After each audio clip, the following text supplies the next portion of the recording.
नमस्कार किसान मित्रों, नमस्कार। मैं आपका दोस्त आपका मित्र विजेंद्र पाल। आप देख रहे हैं अपना मनपसंद यूट्यूब चैनल बीकेपी न्यूज़ जहर मुक्त खेती। दोस्तों, हमारे बहुत से किसानों का फ़ोन आता है कि सर हमें जो है पपाया की या केले की पौध जो है बहुत महंगी पड़ती है, हमारा बजट इतना नहीं है, हम जो है घर पर अपनी नर्सरी कैसे तैयार करें। तो दोस्तों, मैं आज आया हूँ अपने एक मित्र के पास जो बड़े पैमाने पर पौध तैयार करके किसानों को लगवाते हैं। तो मैं उनसे मिलवाता हूँ और हमें हमारे भाई बताएंगे कि किस तरह से कम बजट में आप घर पर ही पौध तैयार कर सकते हैं। तो नमस्कार सर। नमस्ते सर। सर अपना परिचय दीजिए। मेरा नाम जैसे कि मैं पहले ही बता चुका हूँ, अनुज कुमार है मेरा नाम। थोड़ा जोर से बोलिए। अभी थोड़ी देर पहले हम अपने फार्म पे भी गए थे, पपाया का जो हमारा फार्म है, तो वहाँ पे हमने मल्टी फार्मिंग की हुई है, जैसा कि मैं आपको दिखा चुका हूँ उस वीडियो में। तो अब मैं आपको ये बताना चाहूँगा कि अगर आप पपीते की पौध को तैयार करना चाहते हैं तो वो किस तरीके से तैयार कर सकते हैं। तो ये दिखाना चाहूँगा मैं आपको, ये देसी खाद, ये जो देसी खाद है ये 1-2 साल पुरानी बड़ी अच्छी है, और एक तरीके से जैसे वर्मी कंपोस्ट होता है ना, ये बिल्कुल उस तरीके की हो रखी है। सर तो ये जो खाद है, ये जो आमतौर पर किसान अपने घर में तैयार करते हैं वही खाद है? ये वही खाद है, इसमें अगर कुछ किसी भी को वर्मी कंपोस्ट ना भी मिले, हाँ, जो तो घर पर ये तैयार है कि की वो हुई जो खाद देसी कम खाद से कम है 2 साल पुरानी हाँ, खाद होनी चाहिए, तो उसमें बहुत अच्छी पौध तैयार कर सकते हैं हम लोग। और ये देसी खाद हो गया, और ये जो बराबर में पड़ी है ये मिट्टी हो गई, ये कुछ हल्का सा इसमें जो रेत है, कुछ रेतीली टाइप की मिट्टी रेतीली है। मिट्टी है ये। जी जी जी जी, ये रेतीली मिट्टी हो गई। तो ये है, अब क्या करना है किसान दोस्तों, सर इसमें आप कोकोपीट का यूज नहीं करते? कोकोपीट का हम यूज़ नहीं करते, क्योंकि वो बाहर मार्केट से खरीदनी पड़ेगी, वो किसानों किसानों खर्चा को वो बढ़ेगा इजीली से अवेलेबल हो भी नहीं पाएगी, क्योंकि इधर ना विलेजर्स को अभी पता भी नहीं है कि कोकोपीट क्या है, तो इजी से अवेलेबल नहीं है। तो आप जो किसानों के पास में इजी अवेलेबल है कोकोपीट में जो है हमारी जी, पौध तैयार होती है, सेम उसी वैरायटी की पौध तैयार हो जाएगी सेम इसमें? सेम सेम सेम कोई दिक्कत नहीं है, बड़ी अच्छी पौध तैयार होती है इसमें भी। तो इसमें ये है कि आप जैसे ये देसी खाद हो गई, मान लिया आपने 2 तसले जो हैं आपने बालू, ये रेत के लिए, इसकी रेत की बोल रहा हूँ, मिट्टी है ये, थोड़ी सी रेतीली मिट्टी है, रेतीली मिट्टी लो, और उसमें 2 तसले तो ये हो गया आपका मिट्टी, और 1 तसला इसको डालो आप खाद को, 2x1 का रेशू है आपको। हाँ, जो है 2 भाग लेने हैं रेतीली मिट्टी के, और 1 भाग लेना है आपको जो आपकी 2 वर्ष पुरानी गोबर की खाद है, आपको मिक्स करनी है। और उसको मिक्स करके अच्छे से उसको फिर झरना कर लेना। ये करके आप दोस्तों आप उसे ये दिखाना से बिल्कुल हाँ, बारीक झाड़ सकते हैं। और ये पॉलीथीन ले सकते हैं आप, मोटी पॉलीथीन भी आती है, और ये बारीक जो आपको चीप पड़ेगी, सस्ती पड़ेगी, ये आप ये ले सकते हैं। और इसमें जैसे ये दिखा रहे हैं, ये आपको इस तरह से थोड़ा ऊपर तक ना भरे, थोड़ा गैप रखे, और यहाँ तक आप इसमें मिट्टी जो मिक्सचर हमने बनाया है वो भर ले।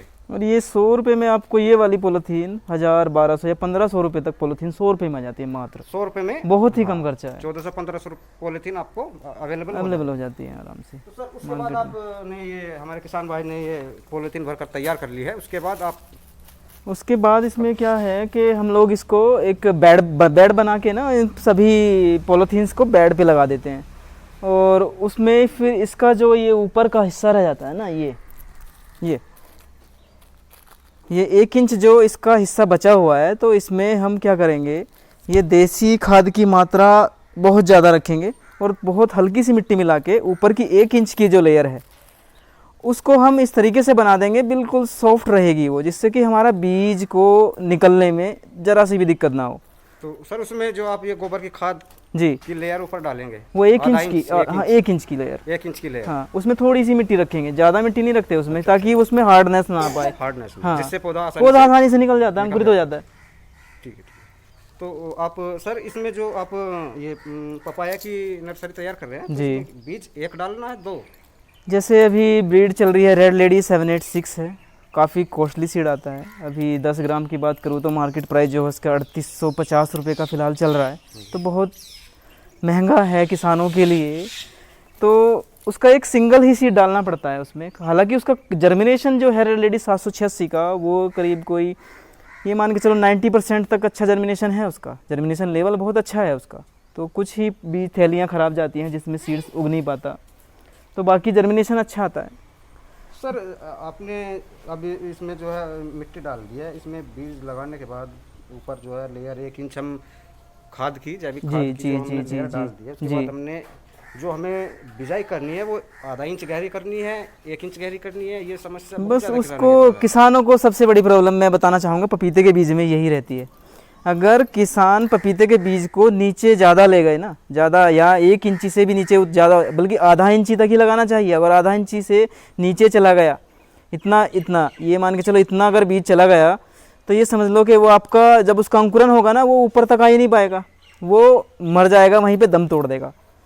तो इसी वजह से जो किसान पहली बार में लगाते हैं ना, तो उनका बीज भी खराब जाता है, समय भी खराब जाता है। सर और आप, अब हमने बीज लगा दिया तो फिर उसको जो है अब आधा पानी, बस ओनली आधा इंच, हमने आधा डाल इंच दिया। लगा के, उसमें हमने आधा इंच डाल दिया। हाँ सर फिर आपको इसको जो पानी देना है, हाँ। तो अब पानी दोस्तों, कैसे देना है इसका पानी अब की ये समस्या सबसे बड़ी समस्या है, किसानों को यही रहती है। क्या करते हैं किसान के, बस सीधा ये भरी और पानी इसमें डाल दिया। ऐसे नहीं करना है किसान दोस्तों। एक सही तरीका मैं बताना चाहूँगा आपको कि आप कोई भी जैसे फंगिसाइड लो, बावस्टीन है मान लिया 10-15 ग्राम, 20 ग्राम तक एक टंकी में, 15 लीटर का हमारा स्प्रे टैंक होता है सर, तो उसमें 10 से 15 ग्राम बावस्टीन को मिक्स करो अच्छे से।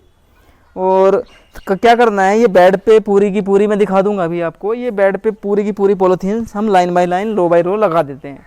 तो उससे क्या है कि फिर स्प्रे वाले टैंक से बीज डाल के इसमें स्प्रे करते चले जाओ आप। उसमें ज़्यादा पानी नहीं देना है, कि इतना है कि मॉइस्चर इतना मेंटेन करके चलना है कि वो सूखा ना पड़े, उसकी ऊपर की जो परत है ना सर, वो सूखा ना पड़े। सर उसमें हमने बेड जो लगा दिया है ये पॉलीथीन, जी, तो जी, उसमें बावस्टीन डाल के हाँ। और उसका स्प्रे जो पानी स्प्रे देना कर दो, है, पहला हाँ, जो हाँ। पानी देंगे हम, जी। तो उसमें जो है स्प्रे करनी है। जी। तो मतलब उससे जो पानी लगभग कितना पानी जाना चाहिए पॉलीथीन के अंदर कि पॉलीथीन के अंदर नमी बन जाए? और हाँ दोस्तों, एक चीज़ मैं बतानी आपको भूल गया था।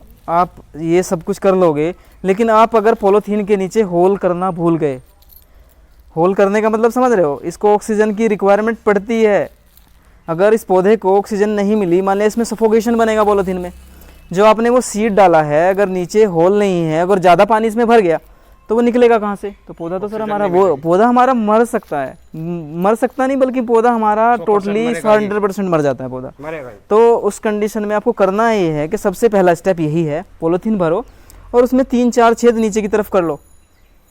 तो उसमें यह है कि हमें बिल्कुल भी प्रॉब्लम नहीं आने वाली है। और जो अगर हमने गलती से ज़्यादा पानी भी इसमें डाल दिया ना, तो वो सारा नीचे को निकल जाएगा। तो सर पानी का रूटीन कितने दिन बाद पानी लगाना? पानी का स्प्रे इस पे, जैसे अभी गर्मी चल रही है तो इस पे मॉर्निंग में और इवनिंग में दोनों टाइम 7 दिन तक तो ये है कि रेगुलर स्प्रे देते रहो, हल्का हल्का मॉइस्चर लेवल मेंटेन करके चलो। तो हाँ, सुबह एक बार सुबह स्प्रे दे दो और एक बार शाम स्प्रे दे दो, तो उसमें बिल्कुल भी जर्मिनेशन में दिक्कत नहीं। तो शुरू में हमने दे दिया, उसके बाद तो सादा पानी। हाँ, इनिशियल स्टेज पे स्टार्टिंग में जैसे फंगस से हमारा पौधा बचा रहे, तो उसमें बावस्टीन लगा दो स्टार्टिंग में। तो सर अगर बीज लगाया तो बीज लगाने कितने दिन बाद में आप पौधा उगना शुरू हो जाता है? ये पौधे का जो अभी जो मौसम चल रहा है हमारा, अभी गर्मी चल रही है, ये मान अगस्त चल रहा है, तो इसमें अगर हम सीडलिंग करते हैं तो 7 दिन के अंदर हमारा पपीते के बीज का जर्मिनेशन हो जाता है। 7 दिन जी। तो दोस्तों ये थी पपाया का जो हम नर्सरी तैयार करते हैं उसकी जानकारी, क्योंकि बहुत किसान का जो बजट होता है वो आप सभी जानते हैं। हम किसानों का बजट इतना नहीं हो जाता कि हम हर चीज़ मार्केट से खरीदें। तो वो रेड लेडी 786 का बीज तो वैसे भी आप जानते हैं महंगा पड़ता है। तो जो किसान मार्केट से पौध खरीदने के लिए रेडी नहीं है या उनका बजट नहीं है, वो घर पर पौध तैयार करना चाहते हैं, तो आपको हमने तरीका बताया। और उसके बावजूद भी अगर आपको कोई बात समझ नहीं आती है तो सबसे पहले तो आप वीडियो को पूरी देखना, स्किप मत करना, क्योंकि आधी अधूरी जानकारी जो है खतरनाक होती है। वीडियो को समझ ना आए, 1 बार देखना, 2 बार देखना, 3 बार देखना। अगर उसके बावजूद भी आपको कुछ समझ नहीं आता है तो हमारे अनुज भाई हैं, आपको अपना नंबर बताएंगे, आप उनसे संपर्क कर सकते हैं फ़ोन द्वारा, या उनकी नर्सरी पर या उनके फार्म पर आकर आप विजिट भी कर सकते हैं। सर आप अपना किसान भाइयों को नंबर बताइए। हाँ दोस्तों, किसान भाइयों, अगर मेरा नंबर आप नोट करना चाहें तो नोट कर सकते हैं। मैं अपना नंबर बोल दे रहा हूँ, 90 27 99 23 61। एक बार और रिपीट कर दे रहा हूँ, 90 27 99 23 61। तो दोस्तों मेरा मोबाइल नंबर है 98 97 82 64 27। आप इस नंबर पर कभी भी किसी भी समस्या के लिए फ़ोन कर सकते हैं। जल्द ही मिलता हूँ अगली वीडियो लेकर एक नए टॉपिक पर। तब तक के लिए धन्यवाद। नमस्कार दोस्तों। नमस्कार।